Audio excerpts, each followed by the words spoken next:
Minggu ini kita bakal ngapain? Kita bakal ngomongin brand story kalian, kemudian dihubungkan sama konsep brand atribut dan brand naming atau penamaan brand. Apakah akan ribet lagi? Sebenarnya enggak. Balik lagi, eh baca brief baik-baik, kemudian jangan panik. Udah gitu aja sebenarnya. Oke, kita mau review dulu. Nah, dari hasil karya yang kalian kumpulkan, by the way, kelas kalian salah satu, bukan sih, kelas kalian yang paling aktif dari 4 kelas yang lain, dan itu prosesnya bakal lebih bagus sebenarnya. Asal kalian detail di sini nih. Yang pertama, kalau kita lihat dari tugas-tugas kalian kemarin, mostly kesalahannya adalah nggak baca brief atau baca materi. Harusnya dua-duanya sih yang dibaca. Jadi saat kalian bikin logo gitu kan, saat kalian bikin logo responsif, itu harusnya dipahami dulu logo responsif tuh kayak gimana. Nah, sementara kalian mostly masih, oh tugasnya bikin logo, ya udah langsung jumping di kreatif gitu. Oh ada story-nya ditinggal, nggak dipakai saat bikin logo, itu juga ada. Ada juga yang disuruh posting di Reels itu kayak, ini kayak menggugurkan kewajiban aja. Padahal enggak. Padahal dengan kalian uh, ini, kenapa aku mengharuskan kalian posting di Reels? Karena aku tahu sosial media untuk generasi kita itu kayak diri kita di real life. Kita nggak pengen merasa malu di Instagram kita. Nggak pengen kelihatan jelek di Instagram kita. Itu sama dengan kalian disuruh presentasi depan kelas, kalian juga nggak mau malu gitu kan. Sehingga harapannya adalah persiapkan sebaik mungkin. Nah, masalahnya adalah masih ada beberapa teman-teman yang itu kayak menggugurkan kewajiban aja. Kayak ya udah ini disuruh posting, ya udah posting aja gitu kan. Padahal kan harusnya oke, ini adalah presentasi gitu kan. Presentasi berarti 3 sampai 5 detik pertama itu membuat orang mau lanjut dengerin atau enggak. Jadi yang paling penting itu 3-5 detik awal. 3-5 detik awal orang nggak tertarik, udah di swipe. Yang bagian pentingnya, bagian yang serunya mungkin bahkan nggak kelihatan, nggak ke view sama orang. Itu untuk briefnya. Kemudian beberapa di antara kalian juga menjelaskan hal-hal yang tidak disuruh. Saya menggunakan warna ini karena warna ini kayak gini, gini, gini. Saya menggunakan font ini karena font ini gini, gini, gini. Kan itu tidak disuruh. Belum disuruh. Jadi seakan-akan kalian happy banget gitu. Mempersulit hidup kalian sendiri. Disuruhnya kan kalian bikin brand story, kalian bikin logo. Ya udah, itu aja. As simple as that gitu. Gitu kan? Ya, aku nggak akan pointing siapa yang kayak gitu, tapi harusnya tugas ini tidak susah kalau kalian baca brief dengan baik dan benar. Gitu aja sih. Kemudian, mostly di antara kalian kayak merasa riset itu berat gitu. Oke, kalau misalnya riset ini untuk riset akademis memang berat. Ada tabel-tabel, ada statistik, ada metode wawancara yang harus dipahami. Tetapi kalau kita di dunia visual, kayak gini deh, secara sosiologis, orang mulai bangun tidur sampai tidur lagi, setiap kegiatannya itu adalah riset. Kamu bangun tidur, masuk kamar mandi, apa dulu yang kamu pegang, eh kemudian kegiatan apa dulu yang kamu lakukan di kamar mandi, atau mungkin langsung keluar rumah, ngobrol sama orang, ngelihat atau buka handphone dan buka Instagram, konten apa yang kalian suka, apa yang kalian lihat, apa yang kalian like, apa yang kalian komen, itu semua adalah kegiatan riset. Jadi kegiatan riset dalam konteks praktis itu semua kegiatan kita sehari-hari, baik secara sadar atau tidak, kita itu mengumpulkan informasi. Tinggal informasi itu dipakai atau enggak. Aku ngelihatnya sih seakan-akan kalian takut gitu. Aduh, riset susah nih pasti. Padahal ya nggak sesusah itu gitu. Akhirnya yang di deket-deket deadline, ya udahlah asal kelar lah gitu. Atau ada juga yang dari awal udah overthinking. Wah susah, wah aku nggak bisa gambar. Wah aku nggak bisa gini, aku nggak bisa gitu. Iya, bahkan untuk urusan bisa atau nggak bisa gambar, aku juga nggak bisa gambar. Tidak semua art director itu bisa gambar. Tetapi kita bisa punya imajinasi dan bisa menggabungkan beberapa informasi atau beberapa grafis yang ada di internet untuk menjadi sebuah karya yang baru. Nggak masalah. Tidak plagiasi. Ntar kita ini deh, aku kasih contoh deh. Oke, reviewnya buat minggu pertama kayak gini. Oke, kita balik dulu ke materi minggu lalu. Di sini ada logo responsif, materi terakhir minggu lalu. Saat kalian disuruh bikin logo responsif, guys, sebelum kalian bikin, kalian bongkar dulu harusnya. Kira-kira di logo utama itu ada apa aja? Kedua, tiga, empat itu ada apa aja?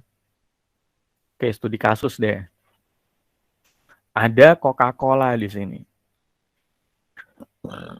Sorry. Ini adalah logo utama Coca-Cola. Oke, elemennya ada apa aja kalau kita mau bongkar? Oh, ada tulisan drink. Drink ini adalah keterangan produk. Ini adalah Coca-Cola adalah minuman gitu. Kemudian ada warna merah dan putih. Warna merah dan putih ini atau warna merahnya aja ini kita pahami dari sudut pandang budaya mana nih? Apakah Indonesia, China, atau negara mana? Oh, karena si Coca-Cola berasal dari US, kita pahami pakai kacamata orang US. Buat orang US, merah itu fun and happy. Ya udah kita pakai itu, kita pahami ada alasan kenapa warna itu digunakan. Oke, kemudian apakah Coca-Cola ini punya icon? Oh, ternyata enggak. Tulisan Coca-Cola font tipografi dia itu udah merupakan icon. Karena itu di sini ada Coca-Cola as a brand icon. Ini aku pakai aplikasi untuk auto ACC sih. Jadi harusnya mereka nggak ada kesulitan buat masuk. Suruh masuk sendiri aja. Oke, jadi di sini ada Coca-Cola sebagai brand icon. Di sini ada Coca-Cola sebagai nama brand. Sorry. Sebagai nama brand.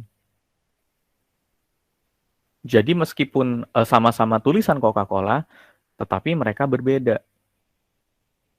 Satu sebagai icon, satu sebagai nama gitu. Terus di sini juga ada tulisan Coke. Coke itu apa sih? Oh, itu adalah buah coca. Yang dia merupakan perasa utama dari Coca-Cola.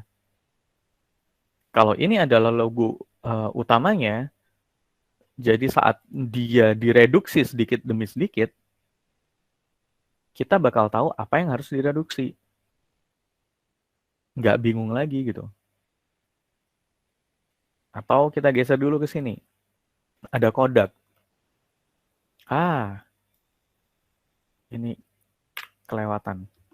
Oke, Kodak pakai warna kuning dan merah.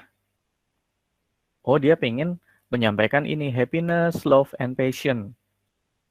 Warm juga, hangat juga. Oke, kemudian di sini ada icon kotak dengan negative space untuk menuliskan huruf K di sini. gitu kan. Jadi nggak cuma kotak, nggak cuma K langsung ditempel. Dia pakai pendekatan negative space.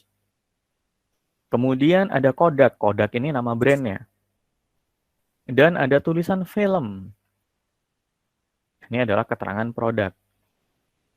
Sehingga saat dia direduksi, si Kodak ini kan, oke, filmnya diilangin deh. Satu, filmnya diilangin. Kemudian tulisan Kodaknya diilangin. Kemudian saat dia jadi icon paling kecil, garis-garis ini kan akhirnya nggak bakal kebaca nih. Ya udah, garis-garis ini diilangin, jadilah dia kotak dengan negative space huruf K. Sehingga konsistensi visualnya tetap terjaga. Itu yang harusnya kalian pertama kali lakukan gitu. Kita cari tahu dulu nih, logo responsif ciri-cirinya kayak gimana, logo utama ciri-cirinya kayak gimana. Kalau kita reduksi, harusnya seperti apa? Apa aja yang hilang pertama, kedua, sampai sisanya ntar apa nih? Agar tetap bisa konsisten. Nah, sebenarnya keberadaan logo ini tidak serta-merta mengkomunikasikan story dari perusahaan. Jangan salah. Logo itu bukan menyampaikan story dari perusahaan ataupun individu. Logo itu sebenarnya untuk memudahkan orang mengenali value yang kita bangun. Sehingga bukan bukan ego pribadi yang muncul di sana, tetapi kepentingan untuk kemudahan dikenali dan diingat. Oke, di sini aku contohkan logo dari kelas sebelah, karena dia satu-satunya, kayaknya selama 3 tahun ini dia satu-satunya yang di tugas pertama udah bisa dapat 100 deh. Si Gilang. Nah, tadi aku suruh dia untuk cerita, storymu kayak gimana sih? Oh, storyku adalah aku orang yang independen, aku suka main musik, kemudian agak keras kepala, tapi aku punya tujuan hidup yang jelas. Gampangnya kayak gitulah ya. Story tadi yang dia ceritain, aku agak lupa juga detailnya. Nah, di sini dia pakai icon G sama R. Yang menurut dia, ini adalah bentuknya panah ke atas. Oke, masuk akal dia panah ke atas. Tetapi dari sudut pandangku pribadi, aku ngelihat dia sebagai icon ini sebagai kayak ruang gitu. Kayak tembok gitu kan, di sini ada ruang gitu. Apalagi yang di logo pertama, logo yang kiri atas ini. Ini seakan-akan kayak si Gilang ini berada di ruangnya dia sendiri nih. Ruang tempat dia menempa diri dia, kemudian agar dia bisa fokus mencapai masa depan yang dia pengen gitu kan. It's like Gilang room gitu. Nah, dari story yang dia sampaikan dan dari icon yang logo yang dia bikin, itu masuk akal. Di sini huruf tebal gitu kan. Huruf tebal itu berarti bisa menyampaikan value dia yang keras kepala, yang dia memegang teguh prinsip gitu kan. Kemudian di sini juga ada ruang gitu kan, space buat dia berkembang gitu kan. Ya, ini buat tugas pertama ini sempurna banget. Tinggal ntar dia menyelesaikan brand atributnya kayak gimana. Tidak perlu serumit ini sebenarnya. Tetapi dia bikin hal yang rumit jadi kelihatan simpel. Ini contoh satu, ini contoh dua. Yang buat teman-teman cewek-cewek yang masih suka yang unyu-unyu nih, pendekatan si, kok lupa tadi siapa ya? Salsabila kalau nggak salah. Itu juga bisa dipakai. Story yang dia bangun adalah kenapa dia pakai kata-kata mood and space? Karena dia bilang bahwa dia bisa mengendalikan mood dia sesuai dengan tempat dia harus berkomunikasi dengan siapa nih. Dan kalau misalnya si lingkaran U ini dimainkan, kita bisa melihat ekspresi orang lagi senyum, atau kalau misalnya dia diputer, ekspresi orang lagi sedih. Itu tadi yang dia jelasin. Dan kenapa menggunakan font jenis ini? Ya karena dia orangnya fun. Sehingga akhirnya font yang dipakai juga font-font yang kayak font-font anak TK gitu. Tapi karena karakternya yang dibangun adalah fun, story yang dibangun adalah fun, ya itu jadi masuk akal. Oke, ini dari 2 studi kasus yang kebetulan berasal dari kelas yang sama. Kelas kalian ada yang bagus, banyak, tapi nggak bisa semuanya kita bahas di sini. Ini contoh-contoh aja. Oke,